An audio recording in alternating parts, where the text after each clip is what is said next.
दोस्तों, आज देश के सबसे बड़े लोकतांत्रिक अधिकार यानी कि वोट देने के अधिकार को लेकर सुप्रीम कोर्ट में एक ऐतिहासिक बहस हुई। बहस बिहार की वोटर लिस्ट पर थी, लेकिन सवाल पूरे देश के लोकतंत्र पर है।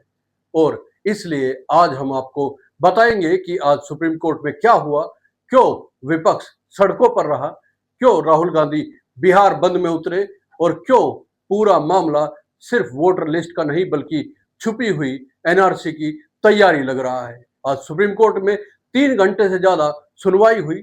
2 जजों की बेंच, जस्टिस सुधांशु धूलिया और जस्टिस जयमाल्या बागची ने पूरे मामले को सुना।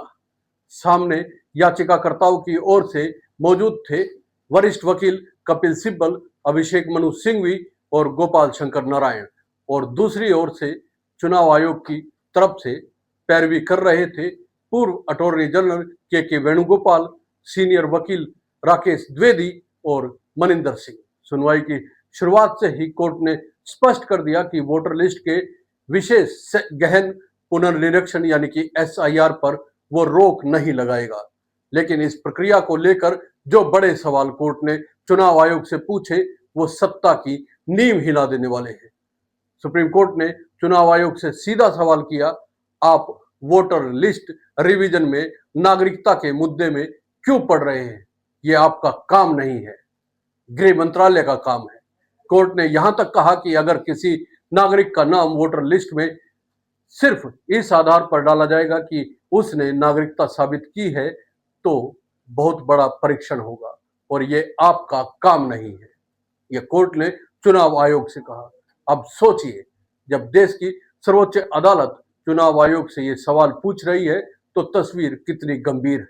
लेकिन चुनाव आयोग मानने को तैयार नहीं। उसका कहना है कि वो सिर्फ सत्यापन कर रहा है और ये सब कुछ संविधान के अनुच्छेद 326 और रिप्रेजेंटेशन ऑफ पीपल एक्ट के तहत हो रहा है।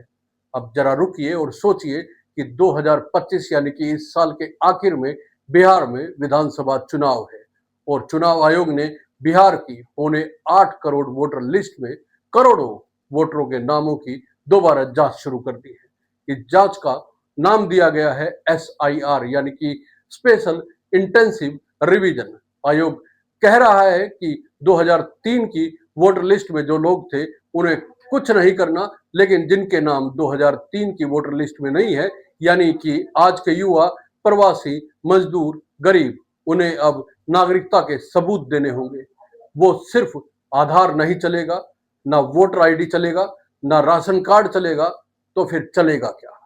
हम बताते हैं आपको। बर्थ सर्टिफिकेट मांगा जा रहा है, पासपोर्ट मांगा जा रहा है, माता पिता की जन्म तिथि और जगह और एजुकेशन सर्टिफिकेट मांगा जा रहा है। अब सवाल उठता है, क्या बिहार के हर गांव देहात में रहने वाले लोगों के पास ये सारे दस्तावेज हैं क्या? आज सुप्रीम कोर्ट में यह सवाल भी उठा। याचिकाकर्ताओं ने कोर्ट से कहा, आधार, वोटर कार्ड और राशन कार्ड को पहचान पत्र नहीं मानना सीधे तौर पर गरीबों और ग्रामीणों के खिलाफ साजिश है। कपिल सिब्बल ने कहा, चुनाव आयोग नागरिकों पर नागरिकता साबित करने का बोझ डाल रहा है। अभिषेक मनु सिंघवी बोले, चुनाव नजदीक है और आयोग एसआईआर चला रहा है, इससे लाखों वैध वोटरों के नाम हट सकते हैं। चुनाव आयोग ने कोर्ट को भरोसा दिलाया, बिना सुनवाई किसी का नाम नहीं काटा जाएगा। लेकिन कोर्ट ने पलटकर पूछा, कहा समस्या प्रक्रिया में नहीं, टाइमिंग में है। जब चुनाव इतने नजदीक है तो जिसके नाम हटाए जाएंगे उन्हें अपील करने का समय नहीं मिलेगा। मतलब साफ है, सुप्रीम कोर्ट खुद चुनाव आयोग से इस बात पर नाराज है या फिर पूछना चाहता है कि इतनी भारी प्रक्रिया चुनाव से कुछ ही महीने पहले क्यों शुरू की गई। अब जरा बिहार के राजनीतिक हालात पर भी नजर डालिए दोस्तों। राहुल गांधी खुद सड़कों पर उतरे, बिहार बंद में शामिल हुए और चुनाव आयोग को सीधा चेताया। महाराष्ट्र की तरह बिहार में चुनाव चुराने की कोशिश की जा रही है। राहुल गांधी ने कहा कि चुनाव आयोग अब बीजेपी और आरएसएस की तरह व्यवहार कर रहा है। उन्हें याद दिलाना पड़ेगा कि वे किसी पार्टी के कार्यकर्ता नहीं, एक संवैधानिक संस्था है। वहीं आरजेडी, वामदल और इंडिया गठबंधन ने इस प्रक्रिया को छुपा हुआ एनआरसी करार दिया है। उन्होंने कहा कि जाति प्रमाण पत्र, माता पिता की जानकारी और बर्थ सर्टिफिकेट जैसे दस्तावेज मांगना गरीबों के वोट छीनने की साजिश है। अब सवाल उठता है दोस्तों, क्या ये सब कुछ जानबूझकर हो रहा है? क्या ये सिर्फ एक राज्य में चुनाव जीतने की योजना है, या ये एक बड़ी राष्ट्रीय रणनीति का हिस्सा है? क्या 2025 के बिहार चुनाव को प्रयोगशाला बनाकर 2029 की तैयारी हो रही है? आज कोर्ट में चुनाव आयोग ने कहा कि 2003 में भी उन्होंने 31 दिन में एसआईआर किया था और इस बार भी 1.5 लाख बीएलए लगे हैं। लेकिन कोर्ट ने पूछा, अगर ये इतना जरूरी था तो पहले क्यों नहीं किया? चुनाव से ठीक पहले क्यों किया जा रहा है? अब बात करते हैं जनता की। क्या आम आदमी को यह प्रक्रिया समझ में आती है? क्या गांव में रहने वाला कोई मजदूर, किसान, महिला, बूढ़ा व्यक्ति इस प्रक्रिया को समय पर पूरा कर पाएगा? अगर वो फॉर्म नहीं भर पाया, दस्तावेज अपलोड नहीं कर पाया, तो क्या उसका नाम वोटर लिस्ट से हटा दिया जाएगा? और अगर हटा दिया गया तो क्या वो इस चुनाव में वोट नहीं दे पाएगा? यही है असली डर, यही है वो मुद्दा जिसे विपक्ष उठा रहा है, और यही है वो आग जो पूरे बिहार में सुलग रही है।